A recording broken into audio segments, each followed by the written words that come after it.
আজকে বানিয়ে দেখাবো দারুণ স্বাদের একটা পাতুরি, ভীষণই হেলদি এবং ভীষণই টেস্টি। চলো তাহলে রেসিপিটা দেখি। Hello friend, welcome to it and repeat. কেমন আছো সবাই? আশা করি সবাই খুব ভালো আছো। ভেটকি ফিলেটা নিয়ে নিয়েছি, খুব ভালো করে ধুয়ে না জল ঝরিয়ে নিয়েছি। তারপরে আদা রসুনের পেস্ট দিয়ে দিলাম।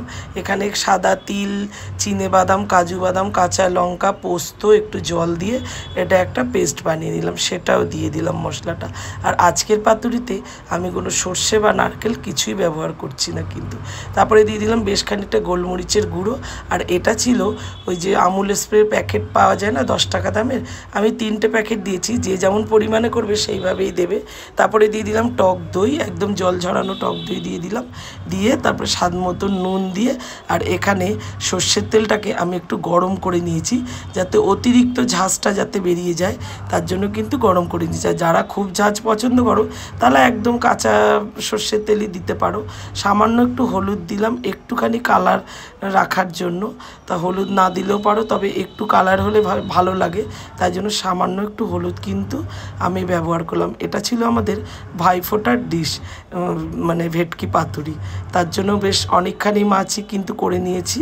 তা এইভাবে মেখে কিছুক্ষণ ম্যারিনেট করে রেখে দেওয়ার পরে এদিকে কলা পাতায় তারপরে মুড়ে নেব। আর এটা যদি কুমড়ো পাতা বা লাউ পাতায় করে নাও ভীষণই টেস্টি হয়। ওই পাতাটাকেও তাহলে খাওয়া যায়, খুব ভালো হয়। তবে আমরাও চেষ্টা করেছিলাম লাউ পাতা বা কুমড়ো পাতা, তবে এতটা মাছ তো তার জন্য এতটা পাতা পাওয়া সম্ভব হয়নি আর কি। তা এইখানে দেখো কেটলিতে খুব ভালো করে জলটা খুব ফুটিয়ে নিয়েছি। তারপরে পাতাগুলোকে একটু চুবিয়ে নিলাম একটু নরম করার জন্য, তাহলে পাতুরিটা মুড়তে খুব ভালো হয়। সেটা তো সবাই জানো, কেউ সেঁকে নেয়, কেউ একটু এইভাবে জলের মধ্যে গরম জলে দিয়ে নেয়।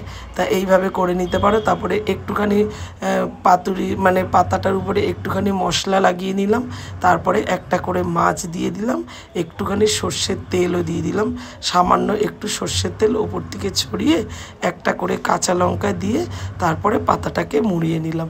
এইভাবে প্রত্যেকটা পাতুরি আমি গড়ে রেখে দিলাম। একদম যখন খেতে বসবে সবাই তখন কিন্তু ভাজা করে নেব। আর দেখো সর্ষে বা নারকেল দিলে দেখবে অনেকেরই কিন্তু একটা অস্বস্তি হয়, আমার ঘরেই হয়। সর্ষে বাটাও কেউ খেতে চায় না, বা নারকেলও। সর্ষে নারকেল দিলে ভীষণই টেস্টি হয়, খেতে খুব ভালো হয়, কিন্তু পরে কিন্তু পেটের একটা সমস্যা হয়। যাদের যাদের হয় তারা অবশ্যই কমেন্টে জানিও। আমাদের বাড়িতে কিন্তু এটা একটু প্রবলেম হয়, তার জন্য আজকের পাতুরিটা কিন্তু এইভাবেই বানালাম। তারপরে দেখো আমি একদম তেলে কিন্তু ভেজে নিচ্ছি আজকে পাতুরিটাকে। অনেক সময় এটা কিন্তু ভাপেও করা যায়, তাতেও বেশ ভালো হয়। তবে আজকে আমাদের যেহেতু ভাইফোঁটার ডিশ তো মানে সবাই খেতে বসে গেছে, অতটা টাইম আমি দিতে পারলাম না, তাই জন্য একদম কড়া তেলে একদম ভেজে নিলাম। এইভাবে বানালাম। আজকের রেসিপিটা তোমাদের কেমন লাগলো অবশ্যই বন্ধুরা জানিও। ভালো লাগলে লাইক শেয়ার করে দিও, চ্যানেলটিকে সাবস্ক্রাইব করে দিও। ফেসবুক থেকে যদি দেখো পেজটিকে ফলো করে আমার পাশে থেকো। আর কেমন লাগলো ডিশটা অবশ্যই জানিও।